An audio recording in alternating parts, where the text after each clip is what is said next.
Lord. యేసుక్రీస్తు నామంలో మీ అందరికీ ఉదయకాల సమయంలో శుభాలు తెలియజేస్తూ ఉన్నాం. ప్రియ సహోదరి సహోదరులారా, ఈ దినం మన కొరకు ఏర్పాటు చేయబడినటువంటి వాక్య ధ్యానం సామెతలు 2వ అధ్యాయం 2, 3, 4 వచనాలు. జ్ఞానమునకు నీ చెవియొగ్గి హృదయపూర్వకముగా వివేచన అభ్యసించిన ఎడల, తెలివికై మొరపెట్టిన ఎడల, వివేచనకై మనవి చేసిన ఎడల, వెండిని వెతికినట్లు దాన్ని వెతికిన ఎడల, దాచబడిన ధనము వెతికినట్లు దాన్ని వెతికిన ఎడల. 5వ వచనం, యెహోవా యందు భయభక్తులు కలిగి ఉండుట ఎటుదో నీవు గ్రహించదవు, దేవుని గూర్చిన విజ్ఞానము నీకు లభించును. దేవుడి మాటలు మనలో దీవించును గాక. జ్ఞానము, వివేచన మనకు దైవికమైన జ్ఞానాన్ని కలుగు చేస్తాయి. దైవికమైన జ్ఞానం ద్వారా మాత్రమే మనము మన భౌతిక జీవితాన్ని అలాగే ఆత్మీయ జీవితాన్ని కూడా సమతుల్యంగా నడిపించగలుగుతాం. మానవునికి బ్రతికున్నంతకాలం భౌతిక జీవితాన్ని కాపాడుకోవడం, తిండి, వస్త్రం, ఇల్లు, కావలసిన మౌలిక వసతులు వీటన్నిటినీ సమకూర్చుకోవడం అవసరం. అలాగే అదే సమయంలో మానవుడు ఆత్మీయ జీవితాన్ని కూడా సమతుల్యంగా నడిపించడం, దేవునితో కలిగి ఉండవలసిన సంబంధం, దేవునితో కలిగి ఉండవలసినటువంటి సహవాసం, వీటిని కూడా విడిచిపెట్టకూడదు, మర్చిపోవడానికి అవకాశం లేదు. కాబట్టి భౌతిక జీవితాన్ని, ఆత్మీయ జీవితాన్ని రెండింటినీ మనం సమతుల్యంగా నడిపించాలి అంటే మనకి జ్ఞాన వివేచనలు అవసరం. మన కుటుంబాన్ని భౌతికంగా అన్ని విషయాల్లో మనం పోషించాలి, అలాగే ఆత్మీయంగా సిద్ధపరచాలి. ఈ విషయాలు కూడా మనకెంతో అవసరం. కాబట్టి జ్ఞానం చాలా అవసరం. ఈ జ్ఞానం మనకి ఎక్కడి నుంచి వస్తుంది, ఎవరిస్తారు? వాటిని మనం వెతికి ప్రార్థించి అడిగితే ఇస్తారు. ఎవరిస్తారు అంటే 7వ వచనంలో 6వ వచనంలో మనం చూస్తే, యెహోవాయే జ్ఞానమిచ్చువాడు, తెలివియు వివేచనయు ఆయన నోటి నుండి వచ్చును. యెహోవాయే జ్ఞానమిచ్చువాడు, తెలివియు వివేచనయు ఆయన నోట నుండి వచ్చును అని మాట్లాడుతున్నాడు. జ్ఞాని అయిన సొలొమోను దేవుని యొద్ద నుంచి మాత్రమే మనం జ్ఞానం సంపాదించుకోగలమని, తెలివి అలాగే వివేచన ఆయన నోట నుండి వచ్చును అంటే ఆయన మాటలు తెలివి వివేచనను మనకు బోధపరుస్తాయి అని చెప్తున్నాడు. ఆయన మాటలు అంటే ఏంటి? దేవుని వాక్యం, బైబిల్ గ్రంథం. ఇది మనం చదివినప్పుడు, ధ్యానించినప్పుడు గొప్ప జ్ఞానము, వివేచన మనం పొందుకుంటాం.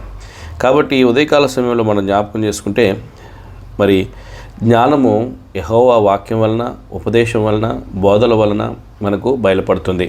కీర్తనలు 119వ కీర్తన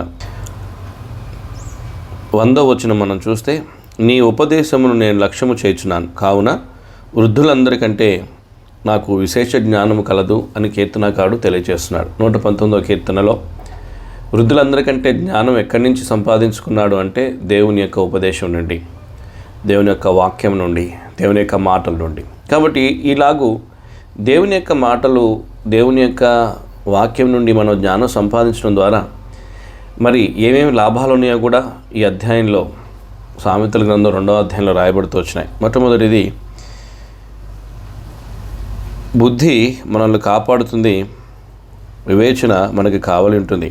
12వ వచనం మనం చూస్తే, అది దుష్టుల మార్గము నుండి, మూర్ఖముగా మాట్లాడువాడి చేతిలో నుండి నిన్ను రక్షించును. మూర్ఖంగా మాట్లాడేవారు ఉంటారు, దుష్టులు ఉంటారు.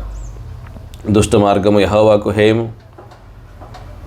మూర్ఖుల మాటలు ఎప్పుడూ కూడా నీతిని ప్రకటించలేవు. ఈ ఉదయకాల సమయంలో మనం జ్ఞాపకం చేసుకుంటే, మూర్ఖుల మాటల నుండి, మూర్ఖుల నుండి మనల్ని విడిపించుకోవడం చాలా కష్టం. కొన్నిసార్లు వాళ్ళు మనల్ని బంధిస్తారు, ఇరికిస్తారు. మనం వారిని విడిపించుకోవడం, వారిని వదిలించుకోవడం చాలా ఇబ్బంది అయిపోతుంది. మన ఆలోచనలు, మన మాటలు మూర్ఖుల నుండి బయటికి తీసుకురావడానికి మనకు సరిపోవు, మన జ్ఞానం సరిపోదు. ఎప్పుడైతే దేవుని దగ్గర నుంచి మనం జ్ఞానం పొందుకుంటామో, దుష్టుల మార్గం నుండి మనం తేలిగ్గా తప్పించుకోగలుగుతాం. వాడు ఎన్నో రకాలుగా ప్రయత్నం చేస్తుంటాడు, ఇరికిస్తూ ఉంటాడు. వాడు చీకటి త్రోవలో నడిచి యథార్థ మార్గం విడిచిపెడతాడు. కీడు చేయ సంతోషిస్తారు. అతిమూర్ఖుల ప్రవర్తన యందు ఉల్లసిస్తారు. మూర్ఖంగా ప్రవర్తించిన వాళ్ళకి సంతోషం. వారు నడుచుకున్న త్రోవలు వంకరివి, వారు కుటిలవర్తనులు. కాబట్టి ఇలాగూ కుటిలత్వం కలిగినటువంటి మాటలు, వంకర త్రోవలు కలిగిన వారుగా ఉంటారు. వాటి నుంచి మనం బయటపడడానికి దేవుని యొక్క జ్ఞానం మనకు అవసరం.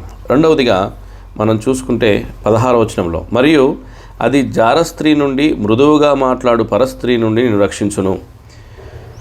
కాబట్టి ఇక్కడ మనం జ్ఞాపకం చేసుకుంటే రెండవదిగా మనం జ్ఞానం సంపాదించుకోవడం ద్వారా జార స్త్రీ నుండి, మృదువుగా మాట్లాడు స్త్రీ నుండి మనం తప్పించుకోవచ్చు. కాబట్టి మానవుడు, మనిషి అని పిలువబడేటువంటి మానవుడు 2 ప్రదేశాల్లో ప్రాముఖ్యంగా పడిపోతాడని రాయబడింది. మొదటిది మనీ, షీ అంటే స్త్రీ. డబ్బులో మనీ అంటే డబ్బు, షీ అంటే స్త్రీ. మనీలో అంటే ధనంలోనో, లేకపోతే డబ్బులోనో, లేకపోతే స్త్రీ దగ్గర బలహీనుడైపోతాడు. స్త్రీలు పురుషుల దగ్గర, పురుషులు స్త్రీల దగ్గర, మృదువుగా మాట్లాడే వాళ్ళ దగ్గర బలహీనపడిపోతూ ఉంటారు. కాబట్టి శరీర తత్వం అది.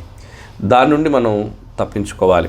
అలా తప్పించుకోవాలంటే మనకు జ్ఞానం కావాలి. ఎందుకంటే ఆ మార్గంలో నడిచేవారికి చివరకు ప్రాతల యొద్దకు అంటే చనిపోయే పరిస్థితి వస్తుంది, నరకానికి వెళ్ళాల్సిన పరిస్థితి వస్తుంది, జీవ మార్గాన్ని వారు విడిచిపెడతారు. 18వ వచనంలో మనం చూస్తే, దాని ఇల్లు మృత్యువు రొద్దకు దారితీయును, అది నడుచు త్రోవలు ప్రేతల యొద్దకు చేరును, దాని యొద్దకు పోవువారిలో ఎవరునూ తిరిగి రారు, జీవ మార్గములు వారికి దక్కవు. కాబట్టి ఎప్పుడైతే దేవుని జ్ఞానాన్ని, దేవుని యొక్క మాటలను అనుసరించి మనం నడుచుకుని జ్ఞానం సంపాదించుకుంటామో, ఇలాంటి ఉత్సుల నుండి, వలల నుండి తప్పించుకోగలుగుతాం. మనల్ని మనం కాపాడుకోగలుగుతాం. కానీ మూర్ఖుల దగ్గర నుంచి కాపాడుకోవడానికి, జార స్త్రీలు, మృదుగా మాట్లాడే స్త్రీ పురుషుల యొద్ద నుండి మనం తప్పించుకోవడానికి, స్త్రీలైతే పురుషుల యొద్ద నుండి, పురుషులైతే స్త్రీల యొద్ద నుండి ఆ మృదువు మాటలు మనల్ని ఆకట్టుకుని, లోబర్చుకుని బంధిస్తూ ఉంటాయి. వాటి నుండి, దాని వలలో చిక్కుకోకుండా మనం బయటపడడానికి దేవుని జ్ఞానం మనకు అవసరం. మన జ్ఞానం, మన బలం సరిపోదు.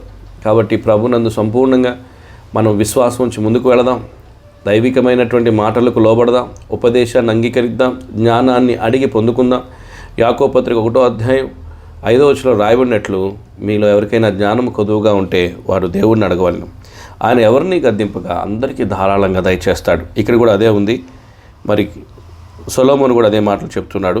3వ వచనంలో, తెలివికై మొరపెట్టిన యెడల, వివేచనకై మనవి చేసిన యెడల, తెలివి కొరకు, వివేచన కొరకు, జ్ఞానం కొరకు ప్రార్థించండి.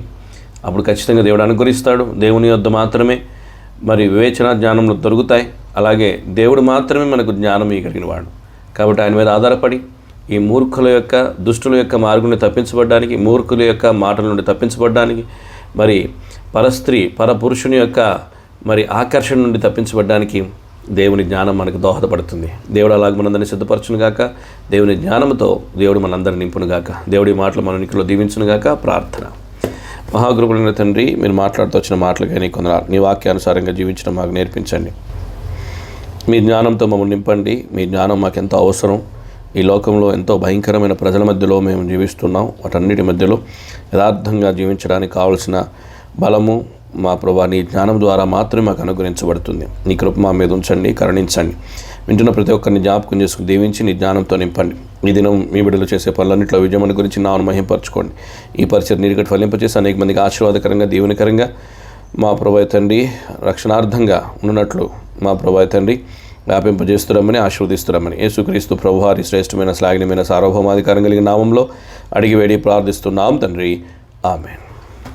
Praise the Lord. దేవుడు మిమ్మును దీవించునుగాక.